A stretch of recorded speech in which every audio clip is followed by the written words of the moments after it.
সেই কারণে সমালোচনা হয়। বুঝতে পারলেন না? কিছু কিছু মানুষ আছে সমালোচনা করে, তারা সমালোচনা করে আপনারা যে রাখবেন যে ইমামের পিছিয়ে ইত্তেবা করবেন, নামাজ পড়বেন,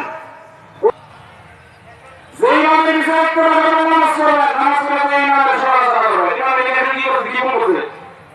আপনাকে এখানে বিষয় আপনাকে তো আপনাকে তো ক্ষতি করছে কোনো বিষয় না। এইভাবে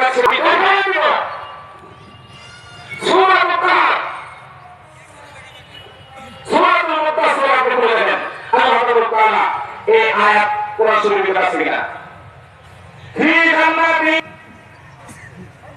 মা সালাকাতুম ফি সাকার লাম তাকুনু মুসাল্লিন ওয়া লাম তাকুনু মিসকিন ওয়া কুননা নাখুযু মিনাল খায়িন।